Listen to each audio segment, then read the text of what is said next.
Good morning, Crossroads. It is Bo and Jennifer Bryson, and we're here to tell you the transformation that has happened in our lives. We've been married 24 years, almost 24 years.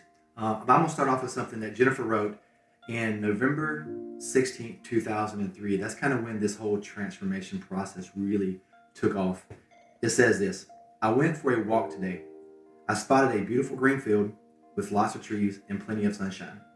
I saw us running around and acting crazy, wrestling with you, tackling me to the ground, laughing, and then a big kiss. We could lay there for a while and enjoy the sun. I also kicked a few rocks. One big one kept going to the other side. We used to kick rocks back and forth when we went on walks. It wasn't any fun having to chase it by myself. It's been 6 days. I miss you terribly. I look out the window at every single car I hear go by in hopes that it is you. Each time my heart stops and then it has to start again when I realize it's not you. It is so hard to breathe these days. No laughter. It is a beautiful day here. I hope the sun is shining on you. Guys, I kept this in the back of my Bible. This has been almost 18 years ago, and the backstory of this, we moved to Lincoln in August of 2003, and 3 months later, this note came from me walking out on our marriage. I felt hopeless. I felt really, for me, like a failure. Like I just wasn't good at practice. I wasn't good at really anything in life that I felt that I set up a standard for myself that honestly probably wasn't even true, but that's the standard that I had in my head and I didn't live up to it. So this note came about from when I left the note on the kitchen table. And when my wife got home from work, she read a note that I'm gone. And honestly, my plan was to end my life. Like I was done, and it was not a good time in our lives. Like he said, I came home from work one day and there was a note on our kitchen counter that basically said he was gone. And as you can imagine, the reality that there was definitely some problems in our marriage became truth. It became tangible, it became real. And the idea of your friend, your spouse, your husband being gone and not even knowing what that means, like, not, I mean, what does that mean, And I think it became real, a week later when he really is gone and no one can help you find, how to get in touch with him, how to find him. You have no idea where he's at or what he's doing. As you can imagine, an array of emotions for a week. I was working at the time, and thank goodness I did have people come in for that week of my life to at least just make sure I got out of bed in the morning and went to work. I don't remember, but yeah, it was really hard. It was a real moment in time where you just had to convince yourself to breathe every day. And I really cannot explain to you the array of emotions other than pure, what people would say, basket case. That's what I would call myself that week, because in one moment I'm cleaning out closets and throwing things into our new business that we had just opened.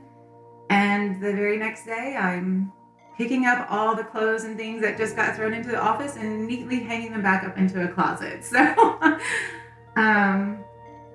yeah, it was really hard. So I remember reaching out and crying out in depths of my spirit during that time, even just going from pure hatred to pure joy at times of just finding rest and peace. And then, yeah, 6 days later, Bo did return, and it wasn't easy, but from that point on, our story really goes. I mean, that's really the start of a 9-year marriage. Yeah, we were married for about 8 to 9 years at that point. And excuse me. I look at this letter here, and man, you know, I can't imagine like what Jennifer felt when I left, because just the abandonment and the heartache. And I mean, I had my own stuff going on right inside of me. That's why I left.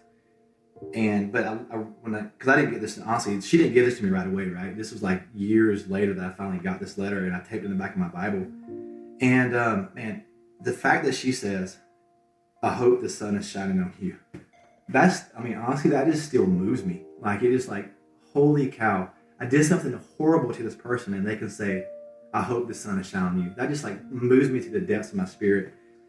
So when I came back, we had gone to a church, and I met a guy named Tom Swihart. And when I came back, I called him and I was like, hey, can I talk to you? And he met me at Village Inn, and I just basically verbally vomited for I don't know, it felt like 17 hours. I don't even know. It was a long time. And, and the thing that struck me about Tom is there was no judgment, zero judgment. He was like, okay, what are you going to do now? And I was like, well, what do you mean? I was like, I don't know what to do.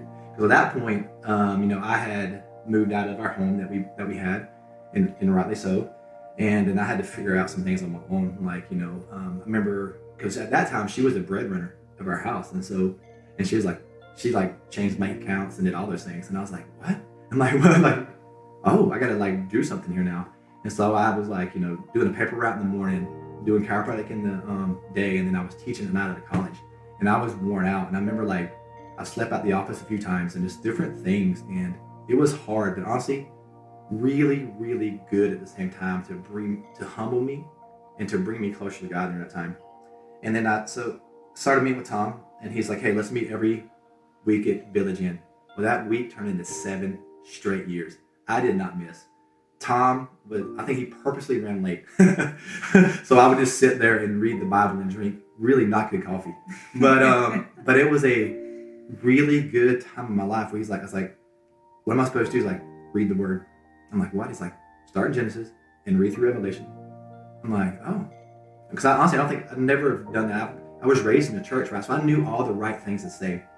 And as I went through this process, really what God highlighted me for myself was I was like what Jesus talks about, that whitewashed tomb with dead man bones inside. And that's how I really felt. Like I was playing this game for so long. Really I knew the right thing to say. I knew when to play the game. I knew when not to play the game. But I was like dead on the inside. And I remember sometimes I'd come to Tom because we'd be talking about, husband and wife stuff. And I'd be like, blah, blah, blah. And he'd be like, about Jennifer said to me. And he'd be like, well, she's right. I'm like, what? She ain't right. And so I'm like, you're no longer my mentor.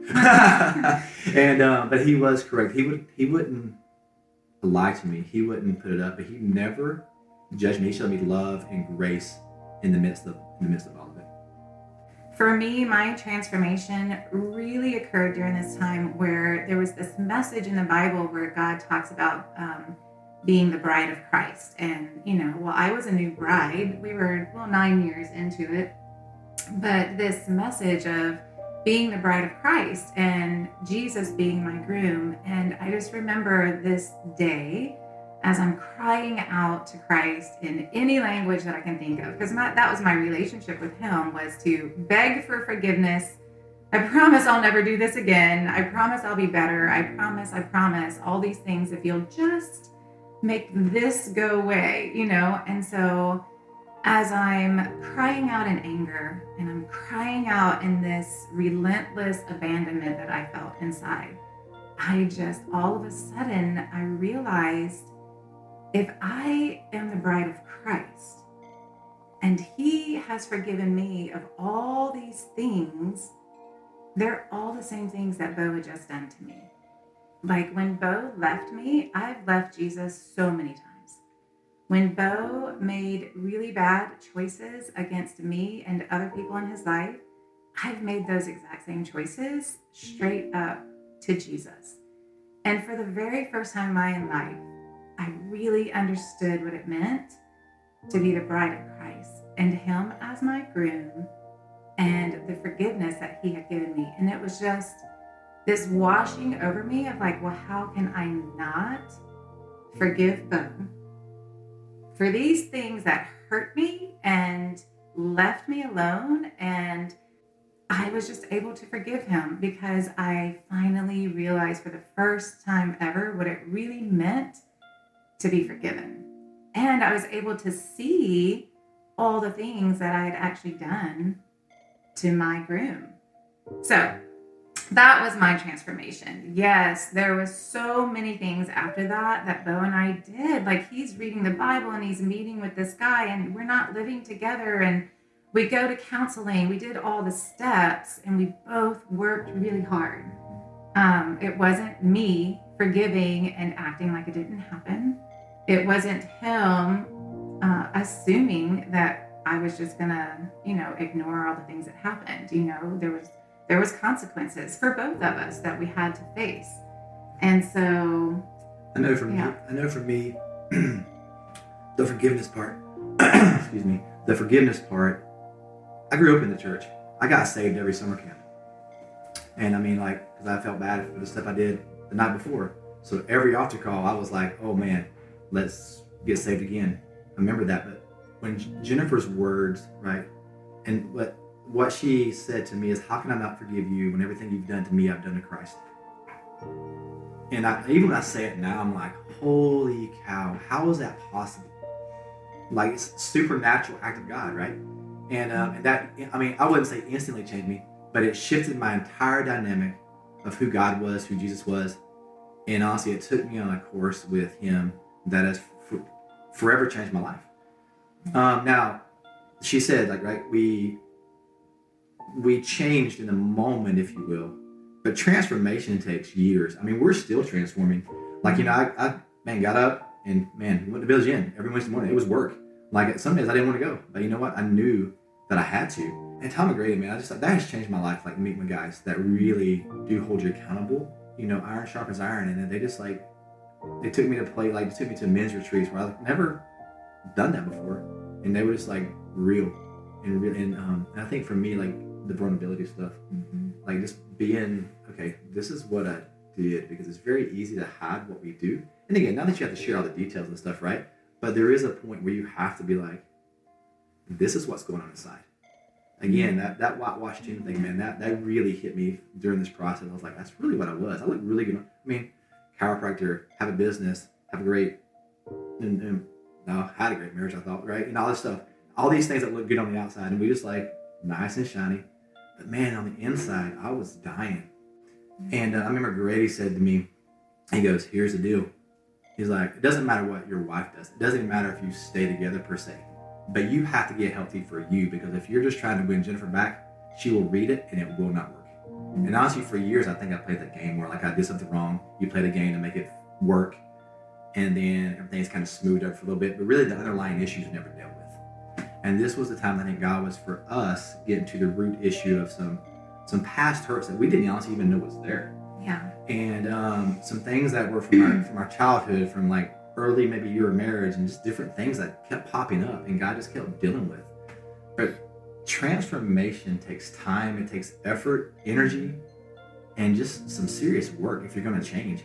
Like we mentioned, there was for us this moment of realization, this tangible moment where the love of Christ became so real for both of us in the form of forgiveness.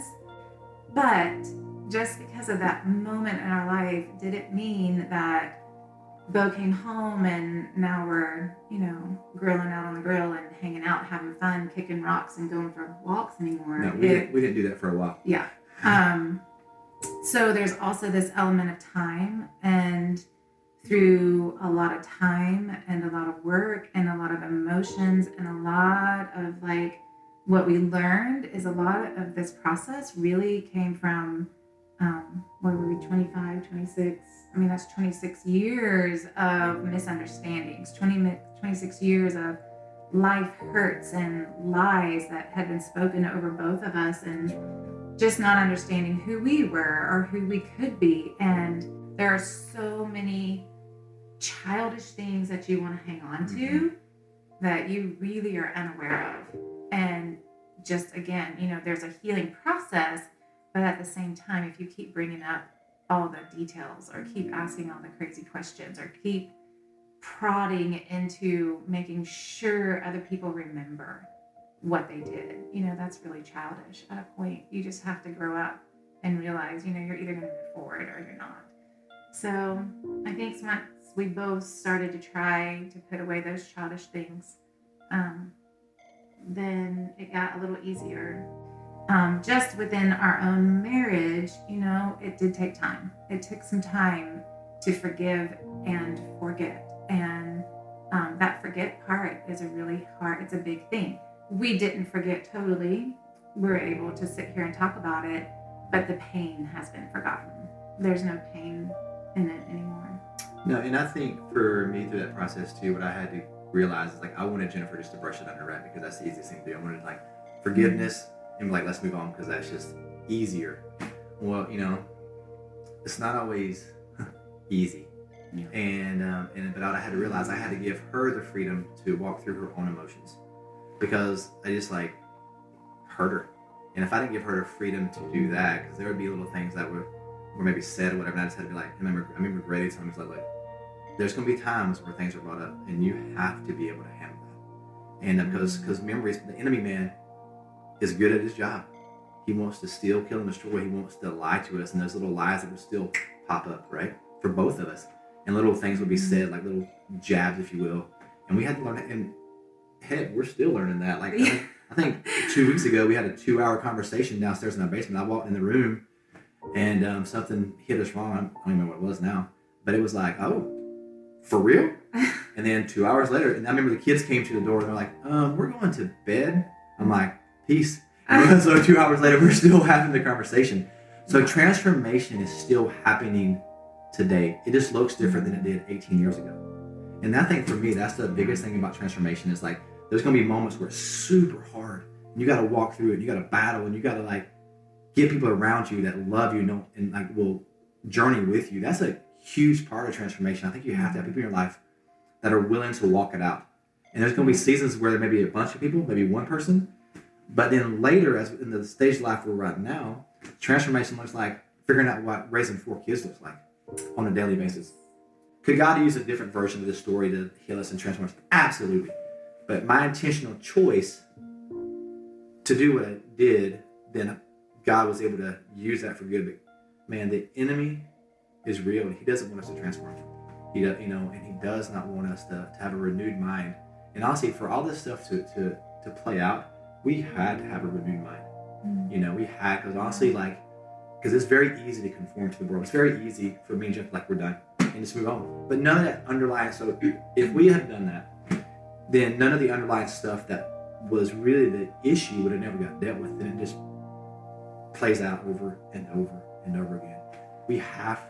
I continue still now to have to renew my mind because, man, the enemy is still, he's just sitting waiting. I remember Grady was like, he just sits and waits. And all of a sudden, like, this one little thing come up, just hits you, and you're like, oh, I thought I dealt with that. And Grady's like, it's just a deeper layer. So God has peeled off big layers, right? Multiple layers. But there's still little layers that keep getting peeled off. Like, that's childish, selfish thing that you don't even realize there until you have a 2-hour conversation in the basement. You're like, oh, it's still there. Yeah. So, but it takes work. It takes time. But just like in our physical health, like you put in the work, spiritual health is no different. You have to put in the work.